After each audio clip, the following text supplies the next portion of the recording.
checking out 2 from Sleep Token in this, see what some of his drumming secret weapons are. Every time I do one of these, I feel like I'm just hanging with my friends and listening to music, which is how it should be.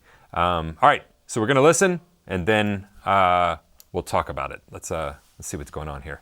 This is Sleep Token Hypnosis, an offering from 2.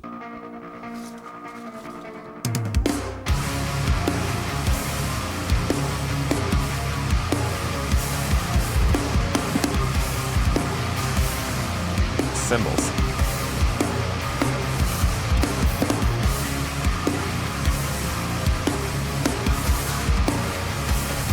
The dry cymbals.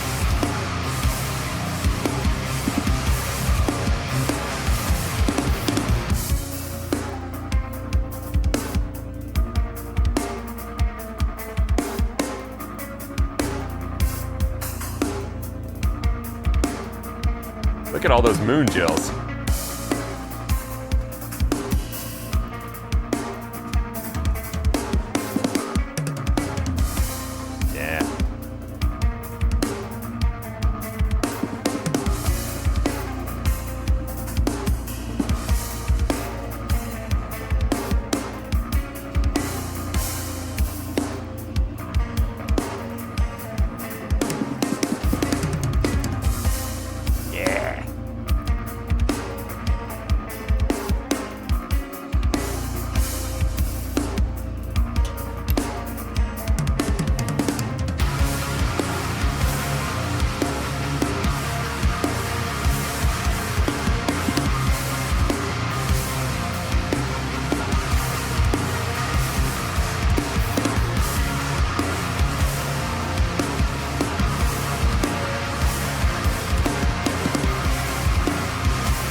That snare is popping.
Oh yeah.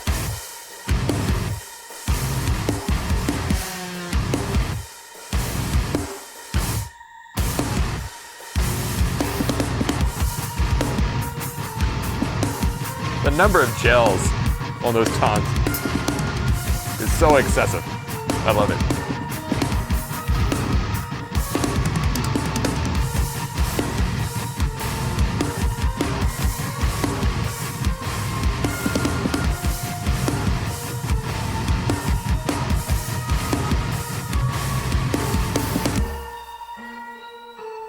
Nice. Got those Istanbuls popping. Okay, let's talk about some of the things that we just heard. Like, we're looking for the stylistically, what are some of these secret weapons that kind of these drummers use that make their style? And if we can start to pick apart, you know, they do this, they do this, they do this, we can say, I'm playing in the style of this drummer, which is what they're doing. It's what all great drummers do, right? They take those influences and they make them theirs and then they put them in their music. So the first thing that sticks out to me, and we have to kind of lead with gear because his sound is so driven by his actual sound. He's a drummer that spent a lot of time apparently on the sound. I mean, you can look at those drums. One of them I counted like 5 or 6 gels just on that second tom. Every tom had at least 4 gels on it, maybe more, right? So what he's looking for is he's looking for attack with a very, very, very quick decay. So the tone, it's not like these are Ludwig sitting here with coated heads, like boom, you know, it's big, boomy Ludwig sound. He's got DWs, he's got them cranked up. It look probably a double ply clear head, which is very punchy. I've got those on that Yamaha Recording Custom over there because it's very punchy. And then when you gel those up and put a mic under them, you're going to get a lower tone, a lower fundamental pitch. It's going to be very controlled, boom. It's going to get, you notice the fall of that floor tom right as he hits that last, boom, like it hits and it's out. Right? So going back to some of the influences that Tu has said in interviews, that he takes it from the drum and bass of the DJs in the UK, as well as from a lot of gospel drummers, Eric Moore, Thomas Pridgen, several others, that very linear style. And what he does is he merges, I was just listening to Larnell the other day, same thing, a lot of short cymbal sounds, right? So starting off, we have very, very dry cymbals. You hit them, they're in and out. You have very, very quick attack-driven drums. Boom, boom, boom. It's almost all attack with that tone right there at the end and then a very quick fall. You've got cymbals that get completely out of the way very, very quickly. Very interesting choice of cymbals. And what it does is it allows him to utilize them a lot in the drum fill. So he's got a lot of stylistic leanings, and this isn't anything that's like revolutionary unless you've never watched interviews or maybe never studied a lot in his drumming. Very much mixing in a gospel linear style of playing along with the tuning that they use. They use that tuning specifically so that they can get in and out of those fills because they're very fast fills. Utilizes a lot of short cymbal sounds in there, so stacks, splashes, very, very dry crashes, which is uncommon for that genre, as well as quick, those quick hi-hat chirps in there. And then we've got another thing that he does, and that is in this merging of multiple styles. If you want to see a lot of revolutionary drummers, you look at them and how they merged their past influences with what they're currently doing. You know, we have people that come top of mind, and you had this starting all the way back in the early jazz days, those cats that had to come and play with Little Richard or Fats Domino, and they're playing this new rock and roll sound, and you've got these jazz players that are now merging their jazz influences with this new music that is rock and roll, and they're trying to develop this style, so they're merging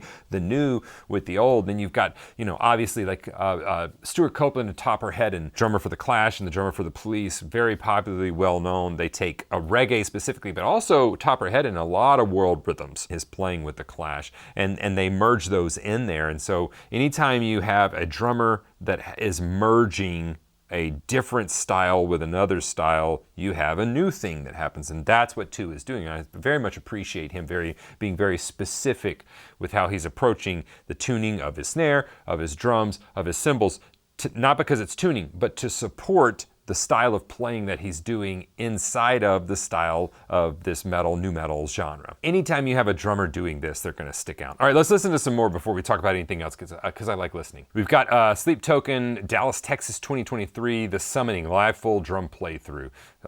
So let's check this. This should be good.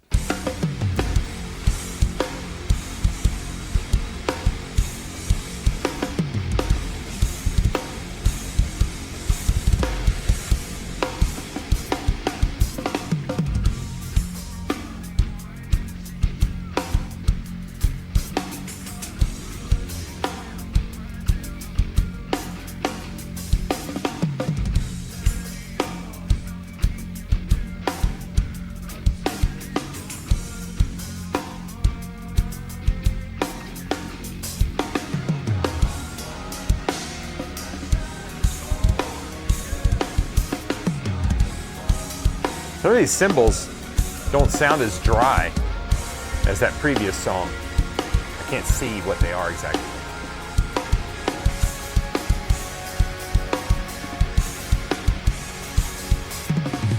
Specifically those two on his left.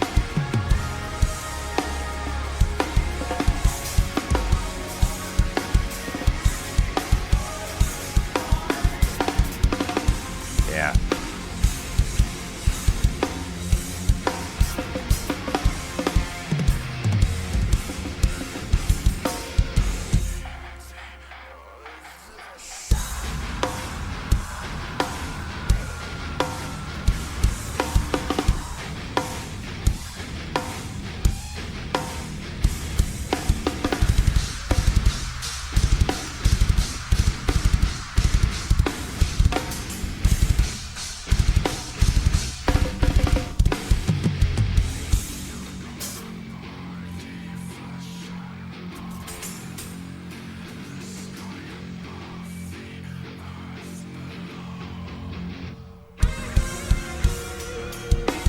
Nice.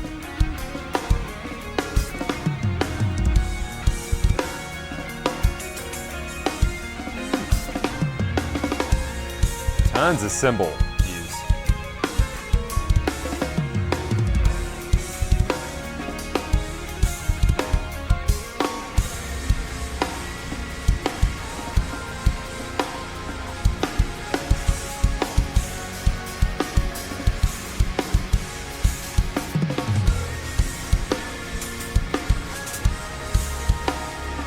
He uses those cymbals almost like his toms sometimes for drum fills. Very interesting.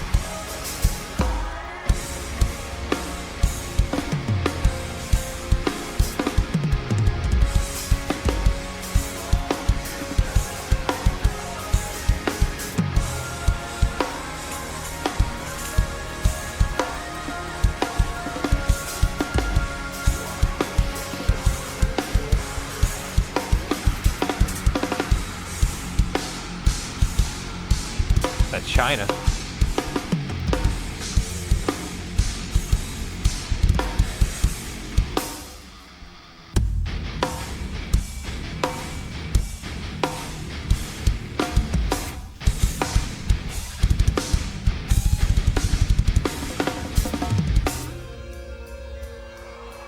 Yeah. Uh-oh, he's getting something to drink. That boy thirsty. He thirsty. He working hard. What's he drinking on though? I can't see. Now he reaches for the towel. That's the thing, when you get a cold drink, it makes your hand wet. You're already sweaty enough. Nice. Love the space with the cymbals. Isn't this great, just enjoying music? This is what I did coming up. Just hung with my friends and listened to music. This is still what I do with my friends. And with you, apparently. Oh, bap, bap, bap, bap, bap.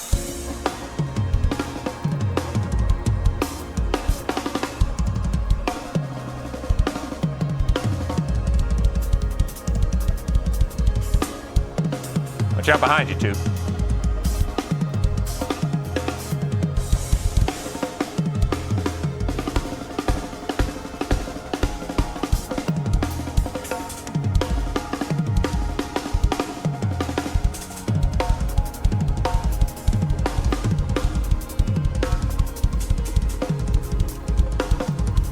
Get it. Give it a business.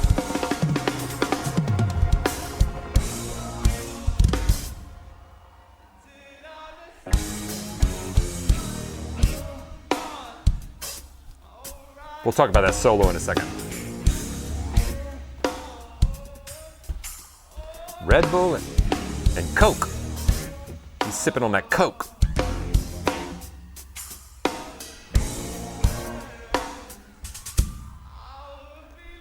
Nice.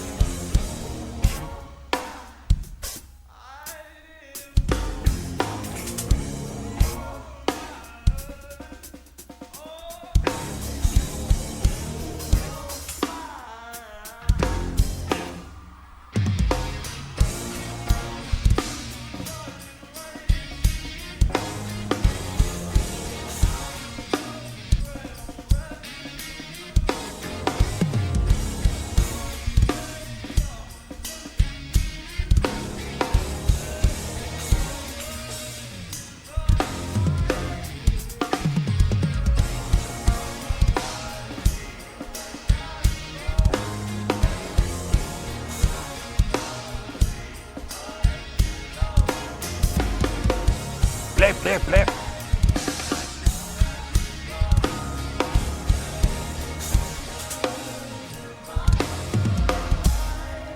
Nice, very cool. Love those flams in between the snare and the floor tom. It's one of my favorite ways to use flams. Blah, blah, blah. It's a really great use of that. Guy made me nervous, came and stood behind him. I'm like, what's happening? What's happening? 2, watch out behind you. Watch on your 6, 2, you're 6.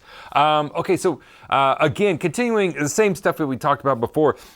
A specific note, that was a live show, and I'd like to say, I think the next one is also a live show that I picked out, and it's got a better view of the cymbal, so I'm going to be interested to hear if he's choosing as dry of cymbals live as he had in that studio recording, because sometimes live you need a little bit more shimmy. You got to have a little bit more of that metal in there for it to kind of cut through the guitars and everything, synths and all that. So, but I'll see that on the next video.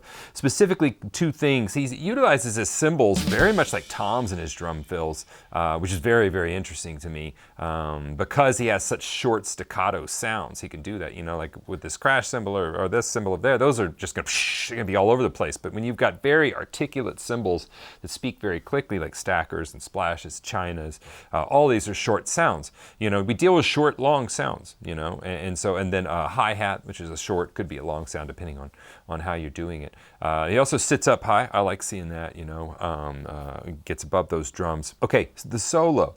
And for me, it's much more beneficial instead of, I said, well, he did right, left, right, left. Like, okay, yeah, cool. Bigger picture, what's happening there?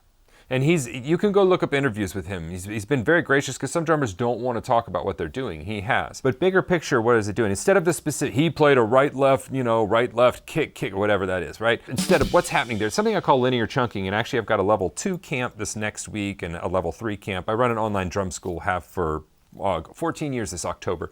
If you would like to jump in, see what it's like, the link is below in this video description. I'd love for you to do that. Specifically, I've got drum camps that happen. We've got 6 of them this year, and I teach something called linear chunking. This is a concept that is not original to me. You want to look back, really Gary Chaffee is kind of the father of this linear type of drumming in his book. I think it's called Patterns, his Patterns series, and I think it's Sticking Patterns is the one. It's like the pink or red one.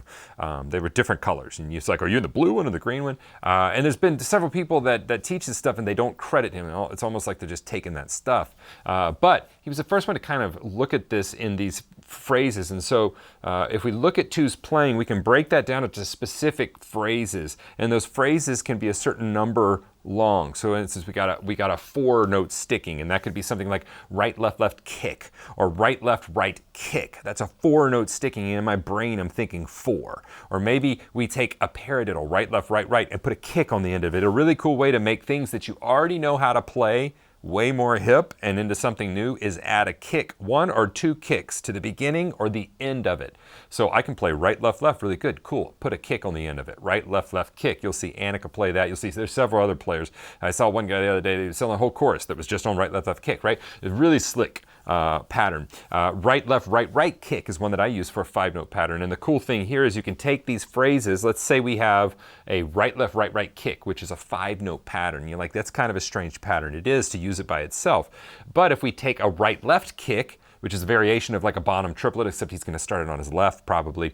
And now this is looking bigger picture at what 2 is doing in some of this, what I'm taking away from it. You can listen to 2, but this is my takeaway from it.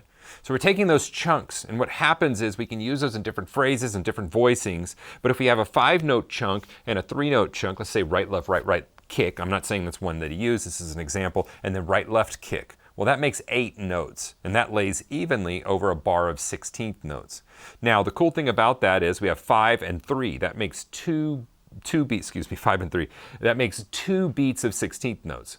1 E and 2 E and and you repeat that, 3 E and a 4 E and a. Well, the cool thing is you can rearrange 5-3, 5-3. You can rearrange that in any number of ways. It can be 5-5-3-3, 3-3-5-5, 5-3-5-3-3, 5-3-5, 5-3-3, 5-3, 5-5-3. Like, and you can tell I've just done this for many, many years. So whenever you're working on this, you could play over the bar line. You could play 3-3-3-3, 5-5-5-5, which sounds really odd, but it just makes 2 measures, because you know as long as you have an equal number of 3s and 5s, you have 8 notes, and that's going to bring you out evenly. So it helps you phrase really cool. And you can start a fill on the and of one and know that if you play 5-3-5-3 or 3-5-3-5 or 5-3-3-5, whatever that is, you can come out on the and of the next measure. So it lets you very easily play over the bar line. And for me, that's the bigger takeaway. He has certain patterns that he has ingrained at a very, very deep level, specifically adding a kick onto the end of those patterns and then extending those into longer phrases. But he knows the small patterns so well that he can use those in multiple different areas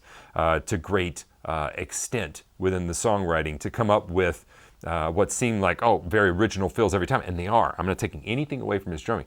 I'm just trying to kind of do a bird's eye view of like what's happening there. That's what's happening. So take a sticking that you know really well, right, left, put a kick on it, right, left, kick. Now we have a 3-note sticking. Figure out how to use that.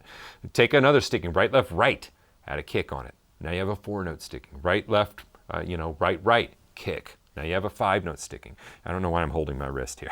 But what that does is as you play through those, as you ingrain those patterns, and I'm going to go in depth with the level 3 camp on this. We're going to be doing it with sextuplets. You can do it with 32nd. Cool thing is once you get it in 16th notes, you can do it in 32nd notes very easily. You just play it double time, right? And once you get triplets, you can play it in sextuplets or 16th note triplets very easily. You just play it double time. Okay, so that's in a big picture what he's doing. And I think if you look up interviews, you will find that same thing. Look at Eric Moore. You can look at Larnell and some of his playing. You can look at Thomas Prigden, I mentioned him. You can look at several other players in that gospel genre. And when we break it down, it's stickings with a kick on the back end or the front end, or 2 kicks on the back, right, left, kick, 6-note sticking, right? We added 2 kicks, really ingenious. You could have a right, left, kick, 5-note pattern, right, left, kick, kick. And it's this, to me, it's the same sticking. It's right, left. I just added a kick, or I added 2 kicks. So we're reducing what we're doing, what's new. It's not a whole new sticking.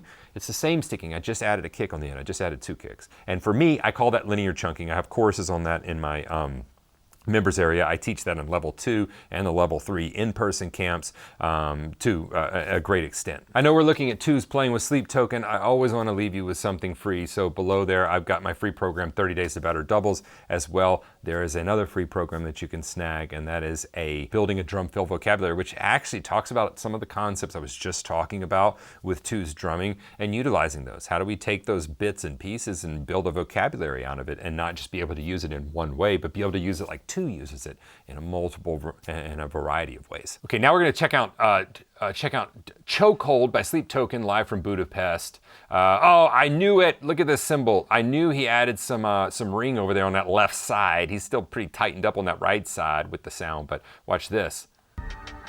Look at that crash.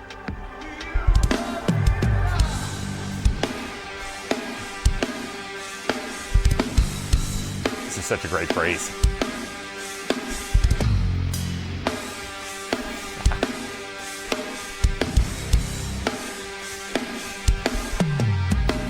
Okay, before we go further, I don't want to ruin the song for you listening-wise. I really do like to listen all the way through. Before we go through it, that feels like it's in an odd time. It's not. Count it with me. 1 and 2 and 3 and 4 and 1 and 2 and 3 and 4 and 1 and 2 and 3 and 4 and 1 and 2 and 3. And then it starts over. Yeah, so it's a 4-bar phrase in 4/4. It just sounds crazy because of what he's doing. Anyway, all right, sorry, let's listen to the song. My apologies.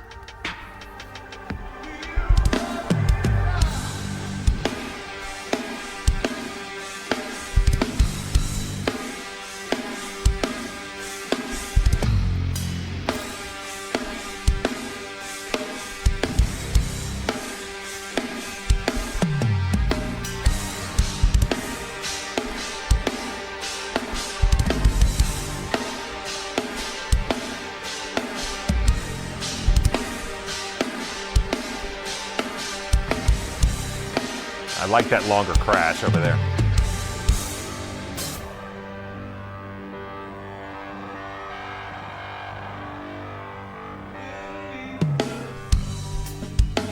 Oh, okay. Little halftime shuffle.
Are you not entertained? Are you, going all gladiator on him, man. I like it. Okay, so let's talk about in that chorus what he's specific. Well, it's clearer in the chorus what he's doing, and then we'll go back and listen to the intro and how he's using that snare pattern to make things feel more displaced than they are. So we have an irregular snare pattern. Let's see if I can get it.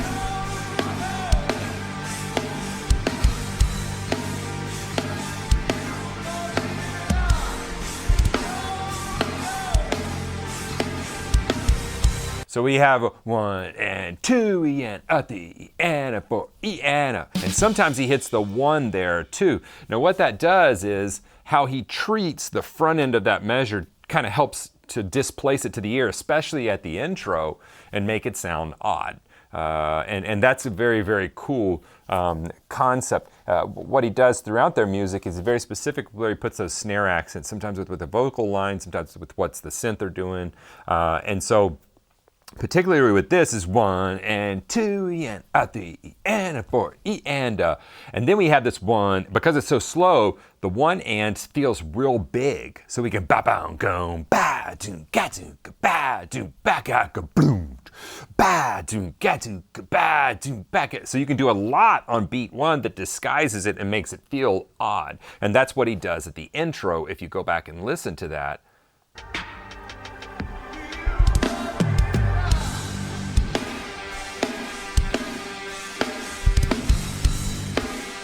Disguising it.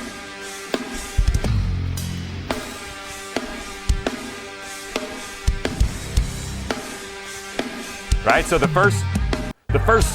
first deception that happens here is some hits.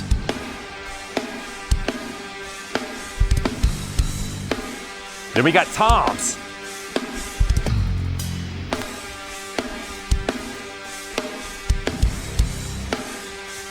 So it does similar to those hits, da da da. It treats them differently, so it's da da da, right? And then the second time through, it's toms, boom, ting. Get that bell in there, ting. I like that. And a well-placed bell is never missed. And then the third time through, he's got the toms, and then the third time through, it's a snare with those hits, I think. So you see how every time he uses that beat 1 to kind of disguise where things are going, and instead of hitting ga ga ga with the cymbals, sometimes bagoom goom displaces that whenever you got 1 2 3 a 4 E and a 1 E and a, and you hit that snare again.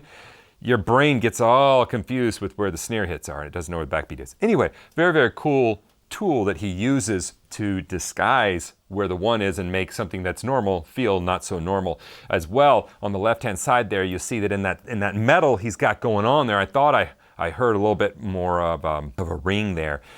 Specifically that main crash. Everything's tight around it, but that main crash is ringing out a little bit, as well as the one on the far right over here. It rings out pretty good. Now the one on the far left over here with the holy cymbal, the one with the holes in it, it's going to ring out, but because it's got holes in it, it reduces the mass of the cymbal, and so that is going to make it shorter. So he's got a ton of short sounds with a couple of long ones. This is not unusual in a live show that you would do this, because what that's going to do is that's going to give you some long options. I'm telling you, everybody loves dry cymbals, and then when you go live, everything disappears. They don't cut. One of the reasons that, this, for instance, the new beat hi-hats, Zildjian A new beat hi-hats, they're so popular and have been forever, and they're in almost every studio in Nashville as an option. They sound like a hi-hat. They're crisp, they get out of the way, they ring just enough, they're bright. Okay, I also have some K-Sweet Brilliant Finish prototypes that they produce. I don't ever know if they put those out, but they've got Brilliant Finish prototypes, and those are phenomenal for being able to cut through as well as get out of the way.